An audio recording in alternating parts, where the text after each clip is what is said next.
As a mother, wife, and divorce attorney for over 15 years, experience has taught me a lot about how to deal with times of uncertainty, transition, and facing opportunities for growth. I'm happy you're joining me for this part of the journey.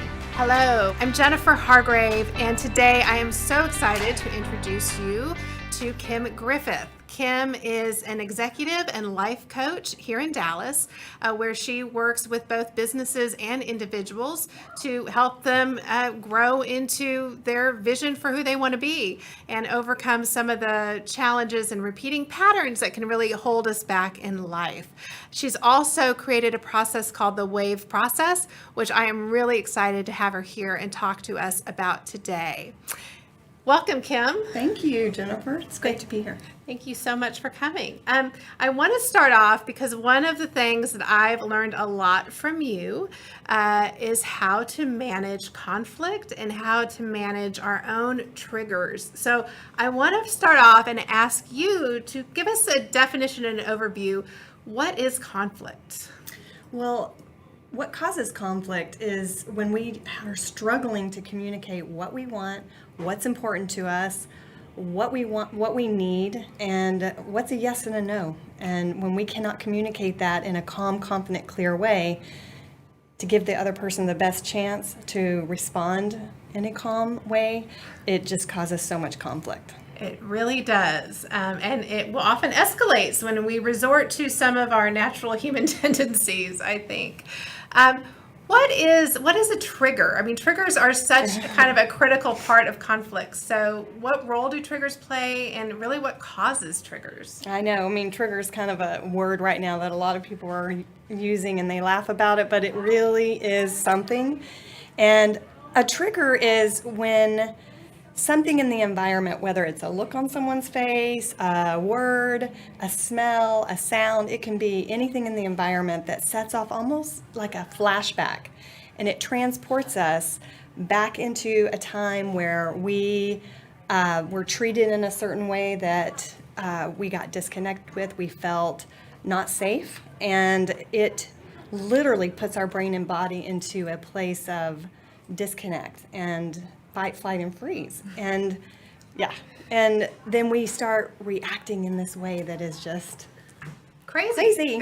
And it's because we didn't get to work through it at the time that it happened. It could be something small, it could be something big, but when that happens, what we're really needing is connection and to be able to work through it. And what happens is later on in life, something happens, whether a look or a conversation or something happens, and it literally puts our brain into that lower part of the brain into fight, flight, and freeze. And this is why people don't realize, like, they want to show up in a certain way. They may want to say something, they may want to, but they don't show up in that way because they're literally, and I always show people this because it really helped me. It's like, I always do this hand model, and Daniel Siegel is the one who created this, and I think it helps because when we're triggered like that, it literally, like, imagine this is your brain, right? And this is the lower part of the brain where this is fight, flight, and freeze, and this is the top part of the brain, like the neocortex, where we're rational and we can think straight. Problem solve and make good decisions that actually move us forward and help us get what we want. And something happens, whether that it's that look or something that happens or somebody says something in a certain way. And literally, when this part of the brain is online, we're good. But what happens is we get triggered and it says, I'm not safe. I'm not okay. I'm not safe, even if it's a perceived threat. And so our lid is actually flipped.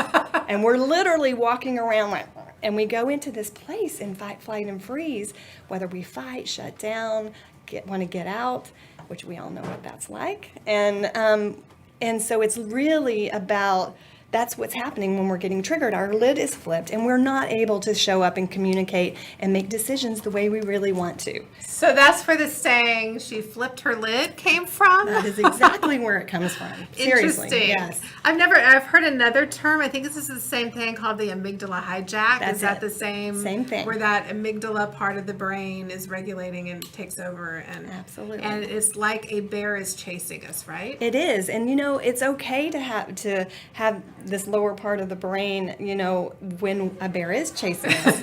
Okay, that's okay. That's good. But we don't want to walk around, with our spouse or our kids or our employees and our team with our lid flipped. And so that doesn't, and it wreaks havoc on our emotional well-being, our physical well-being. And most people really are walking around in this place. And so my message is to help people bring back that connection, because we're hardwired for connection. Connection is being seen, heard, and valued. And when those things happened to us in the past, it's nobody's fault, but we didn't get what we needed, period. And connection to work through a challenge is the deal. We're hardwired for it. We need it. And so often we don't get it. One of the things that I found really interesting is that, my adult brain thinks that I'm a logical, rational person, that I know why things make me angry. And yet in the moment of anger, these are really not rational things that are flipping my lid, right? They're very kind of, they're things that I don't really know or understand why it's happening. And so explain the work that you do with people and sort of unpacking what the source of those triggers are. Okay. Yes. Well, it is because you can't control it. When you're in fight, flight, and freeze and your lid is slipped, you truly, it takes what I help people learn to do to actually get back into that calm place. But, what's really happening is these beliefs are kicked in. We create these parts of us when we've had some trauma and we've had things that we didn't work through. We actually create parts of us that believe that we are not something enough. We're not good enough. We're not heard enough. We're not seen enough. We're not pretty enough. We're not whatever. And we create these beliefs, and we don't want to feel that. We don't want to experience that. So we cover it up and manage. So we create parts of us that are people pleasers, or we're the victim, or we just so many, right? And it's not all bad, but when it is, those parts of us get turned up, they actually end up creating the feeling of, not good enough, and all of that. So it is absolutely uncontrollable. We don't see it, and it takes reconnecting and becoming aware of these patterns and these beliefs and these parts of us, and work with them, give them what they need, and that is what I do with people. So what's so fascinating to me is that what we're really wanting is connection. Absolutely. Yet our repeating pattern of behavior drives us to disconnection, right? Because when you're in that triggered state, you're not connecting. No, you are not connecting, and you're just operating from this reactive place that's trying not to feel some of these disowned parts of you, and we all have them. This is normal. This is the human experience, and I really love to help people understand that this is not, we're not broken. There's nothing wrong, but these parts of us will absolutely get in our way from creating what we want, whether that's in our business, a divorce, handling it the way you really want to. It absolutely they wreak havoc. They run the show, no matter if you are saying the right thing. A lot of things out there teach you how to communicate, but what's happening is the energy of these patterns are running, and they're running the show, and they're like a magnet. So when you're trying to say the right thing, the energy of the pattern is actually running the show more than your words. And so the other person's going to react to it because they have their own triggers. And so now you're in trigger land, and there's no win-win solution. There's no moving forward. So what is the antidote to this situation? How do we better learn to manage these triggers?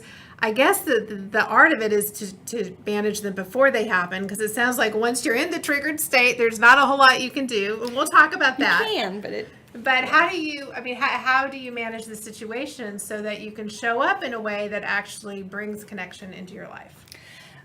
You actually have to work with your trigger first.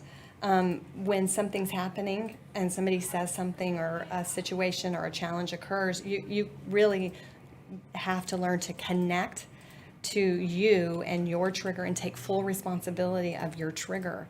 Like yesterday, I was working with a client and they were telling me this exact situation that happened, and they were justified in their anger and their frustration, and they're like, and then point.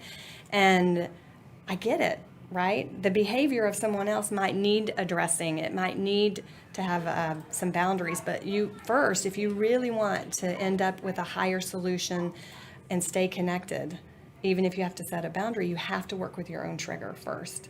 And so that is what I found my personal journey was that I tried all of this. I had my master's degree in transpersonal psychology. I tried so many things out there, and I was still in conflict. I was still struggling with my daughter. I was still struggling with my husband at the time, and I couldn't move my business forward the way I wanted, and I was just still struggling, and I was like, no, I want the real solution here. I do not want to keep doing the same thing over and over, bypassing this stuff, trying to show up in the way I want and trying to get what I want. And so I dug deep, and that's when I created the WAVE process, that is a coaching and communication tool that helps you bring back that connection that we all want. It's within you. You have, reconnecting to yourself, and learning how to communicate and staying connected with someone else, and also connecting, and I talk about the 3 levels of connection, and that is also connecting to that higher, something greater. I don't care what you call it. I have found that connecting to, whether it's God or higher, energy, allowing that connection helps us stay connected and grounded and calming and being able to work through these triggers. And the WAVE process actually helps you look at the trigger, see the part of you, and connect, accept, and validate that part, and help you give it what it needs so you can communicate. I love that. Can you give us an overview of what the WAVE process is? Yes, my favorite subject. So, as I didn't know what I was creating when I created, but what I realized is what I was doing is the WAVE is witness, accept, validate, and empower. And witnessing is learning to step outside of your emotional reaction, which is not always easy. I get it. But they're learning to build the skill of witnessing is huge. It's awareness, it's mindfulness, it's what everybody talks about with that. But stepping outside your emotional reaction and watching with curiosity and non-judgment, and watching what you're thinking, feeling, and doing. Is it working? Is it not? And yeah. And I just want to respond to you because I've worked with you on this, and I have studied this process, and I've used it, and I'm going to say I think the simple act of witnessing yourself in that moment is in and of itself a tool for de-escalating the conflict. Like even if you don't even move anywhere past that. I agree. But just that simple act of going, oh, here I go again. I'm feeling like the bear's chasing me, and it's just my teenager who won't get out of bed. Just being aware in that moment, and absolutely, it is kind of taking skill. That, yeah. Mm-hmm. It so is the deal. It is. It is the foundation. As soon as you take responsibility for your trigger, even like I said, even if you do need to set a boundary or ask for something different, if you don't take that self-responsibility for the trigger, nothing changes, nothing goes well usually. Well, you repeat. You repeat the same things over and over again. Yes. And you feel like you're hitting your head against a wall. Yes. And you're in the same pattern of relationships and dynamics. It may look a little different, right, but it's the same pattern over and over. That person may have a different name. Yes, because they may have a different body build, but it's the same energy between the two of you. All right, so what's the next step? So, and also witnessing somebody else's trigger before we move on, witnessing your own trigger, yes, and taking responsibility and see if you can work through that. Now, you'll get a glimpse of it as we go forward, but that's step 1. Step 2 is looking at the other person and catching when they're triggered. wow, okay, they're triggered. You can see it from their body language, the way they're speaking. Are they shutting down? Are they angry? You can learn to pick that up and get curious. Oh, okay, they're triggered. Okay. Right? So on that's a that big note, is it or is it not true that triggers are actually contagious? Well, yeah, I haven't really thought about it like that, actually. But yes, they are contagious because if you're triggered, I can guarantee you're going to most likely trigger the other person. And it is contagious. Yes. And then here you go and you're in the dance, And right? you're escalating. The conflict is escalating. And the disconnection is growing. Absolutely. And so, yes, it is contagious. It is. And so, yeah, learning to watch somebody else and pick that up. You can't do that very well if you're in constant state of trigger. And listen, the more we've had trauma, the more we're going to be triggered. And it's that simple. And I think when we can just acknowledge that. I want to touch on something real quick there, because trauma, we oftentimes think of, like significant trauma that maybe makes the news, right? The abuse or loss of a parent or a horrific accident or something big. But the truth is, in our lives, when we're that little 5-year-old kid, the traumatic event is not necessarily something we look at as an adult and think, oh, that's traumatic, right? Absolutely not. And I think this is what we're starting to understand now. It isn't these big traumas. It's a repeated, for example, if you get a message over and over and over that, when you try to speak or you try to talk in your environment to your parents or people who are around you, and they constantly kind of degrade what you're saying or they shut you down, that repeated act, just that repeated disconnect, it will absolutely create a belief that you're not heard. You may not be conscious of that belief, but then later on, when you're in an environment where you're working, your boss all of a sudden shows up like your parent, and they're not listening, or you're getting a divorce and you're not being heard, and you really aren't being heard. Okay, you're going to get so triggered. Yeah. So yes, it doesn't have to be this huge traumatic event. It can be a repeated messaging where you're not valued and seen and heard. And this is what we know about connection now. That doesn't have to be a huge event. And it's not just our family of origin, but it could be those difficult years on the playground in the early days, right? School. If you get me going on school, how much time do we have? Right. Because I personally believe it causes what we call secondary trauma. I have a nonprofit that is all about education, and it is a deal. The environment is not set up usually to handle conflict and to really help both parties grow and learn from that conflict, and watching how these kids are getting triggered and the teacher is triggered, right? And how to actually work through that and create some safety, and then learn how to be resilient to conflict. We don't do that. No, we don't. We don't talk about resiliency and conflict. Then you get these traumas later from school. All right, so that's W. Let's go on to W. the A. Acceptance. This is so hard, often so hard, because acceptance of the part of us that is getting triggered, right? Accepting what we're thinking, feeling, and doing, being able to let that part of us express, not in a destructive way, but in a way that actually allows that part to be seen and heard, right? So letting it out. Whether it's with a coach or somebody who can actually hold space and allowing it to be seen. And that's huge. It's huge. Even if it's not rational, even if you want it to change, even if, accepting it first, allowing it to be there. Because what we're always doing is not wanting to accept it. We want to keep blaming and go outward with what we're feeling and what we're experiencing. We want to go outward. Yeah. It's uncomfortable, right? So, and then accepting, and when you're working with somebody else, actually accepting.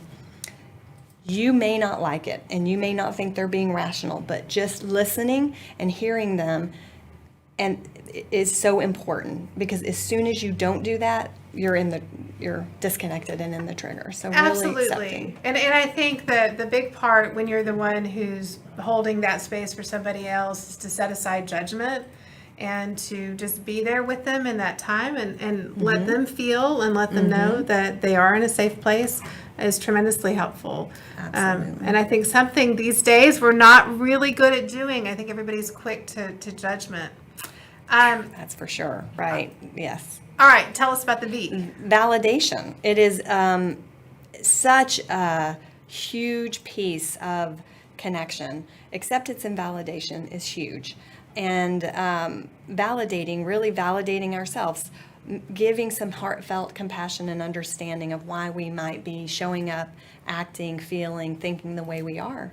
And this is where the process goes a little deeper. We're in during coaching and helping kind of work with some of these parts of us a little deeper. Sometimes you need to do that. But actually validating ourselves, giving some genuine connection to ourselves and having that heartfelt connection and understanding why we're doing it. Or, you don't always have to know why, but just really giving some compassion and understanding. And then the same with someone else.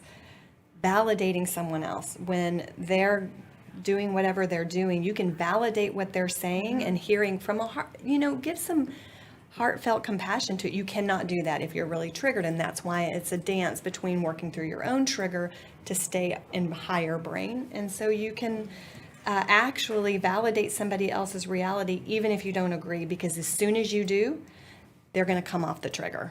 And that's where you want to be before you can get to a solution, because even if you think they're crazy and they're just off, which they are when they're in the trigger, right? or that somebody has a belief in a certain way, but truly validating them where they energetically feel seen, heard, and valued, you're going to really bring it down, and both people are going to come back online.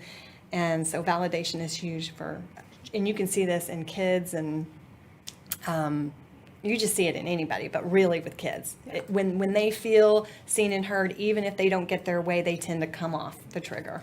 So, yeah. I love that you mentioned compassion. I think, it seems like it's easier to have compassion for other people, but so challenging to give that same compassion to ourselves. So I'm really glad you mentioned that, because I think it's such a key part of our humanity and our existence is having that compassion. That is so very true. And I absolutely believe we are in an epidemic of disconnection and not valuing ourselves. And it comes from our lack of connection growing up in our different systems and environments and some of the trauma. It is an epidemic, and bringing back connection and self-value for ourselves and not always looking so outward for it, like wanting somebody else to hear us and see it. Yes, we want that, but our self-value has to come from within, and it is not something we're taught.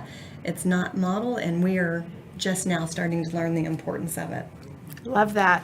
All right, finally we have the E. Yes, and during validation, though, you have to learn to give yourself what you need, what we didn't get back then, and really learn how to give ourselves what we need, and ask for it from other people, right? But really, it has to come from here. And learning what other people really are needing when you're talking to them. Like, what are they really needing, right? Get curious. And the empowerment is showing up. How do I want to show up? What would be the new way that I want to think and believe and see things that's more in alignment with my higher self? It's really stepping into that new reference instead of the old belief and showing up. It's really building the new reference of how you want to think and feel, and it becomes easier to do when you witness, accept, and validate these parts. They naturally start to move. You naturally move more into that empowerment. And what you begin to see are those areas in your life where, like little baby steps, right? Where you are showing up in the way that you want to show up. And the more reference points you have, kind of the easier it is to begin to create the relationships, the kind of relationships that you want to have. Yes, because then you can, when you stay online and you're working through the trigger, right? Then you can find the win-win. And with what you do, it's so big. Like, you walk through a divorce, you want to be able as much as possible, and you and I have talked about this, and I personally have experienced it, and you have partnered with me to walk through it. For example, a divorce, it's going to bring up so much, right? And it's a moment of fear, right? There's Absolutely. totally, you don't know what the future is going to look like. You're losing your identity. That's one of the things that we've talked about Yes. on a previous show, is how important that identity is. And when you lose that identity, that's an incredible moment of fear. It's, your financial uncertainty, all those things, your relationship with your children, everything that's most important to you is on the line when you're in a divorce. So you're exactly right. It is a time when people are very triggered. Very. And you're not going to get away from that. But if you can learn and you're committed to walking through a divorce, or in your business, you're creating an environment of connection and empowerment. If you're committed to that, and you understand the power of it and what it will give you and the people around you, it is so much easier to stay committed and pay attention to when you're triggered and learn how to work through that before you're communicating and asking for what you're wanting and needing. And not only that, but I think in my experience, that's actually how you get what you need in the divorce, is to look at this period of time as a time of growth and transition, and to stay focused on what it is that you want to create in that next chapter, right? And not get lost in the blaming, because that's where people are disempowered. Yes, and you're just playing out and repeating the patterns that you don't even know you don't really want. Because that's what you're used to, and that's what you know, and you're just doing it. But if people could understand, my passion is to help people see what's possible. Because when you work through these triggers, and you might work through a trigger, you might work on yourself, and then the other person is just not capable. It's still, if one person in the situation can operate from this higher place, things are going to go so much better, and you're going to find the win-win, right? But some of it is just knowing, what do you really want? Yeah. What is important, and then being able to find that win-win and communicate it clearly. You get to the other side and you get to free up so much energy. All this conflict, and it hurts everyone around you. It creates such a negative environment. I see it in businesses all the time. People who are very successful, the environment is not successful, and it's not fun, and people aren't as motivated. It's not a great environment situation, whether you're going through a divorce or... That's why I love the WAVE process, because I've seen how it works in the context of a divorce frequently, because that's the world in which I live. But I've also seen how it can work in my own family life with, my husband and with my children. Yes. And we know it works in the business world. I mean, it applies to everywhere we have human relationships. It applies, because this is about how we are showing up. And if you want to build a life where you are connected with the other people, this is such a great tool. And I'm so happy you have given some time today to come and talk about it and share it with us. If people want to learn more about the WAVE process and about you, Kim, where can they find out about that? You can go to thewaveprocess.com. That's my website. And all the information is there to connect with me, and we can talk about, how the WAVE would best fit your situation. That's great. And I think it's a tremendous tool if somebody is thinking about divorce. It's a great tool to have, to use. Okay, real quick, I have one question that I want us to end on. Yes. You did recently go through a divorce. Yes, I did. And which I couldn't even imagine that a divorce could go like that. So it's so great. Well, what I want to ask you is, if you could go back and tell yourself, the Kim who was facing a divorce, who was thinking about divorce and weighing the decision to divorce, if you could go back and tell yourself anything, what would you tell yourself? That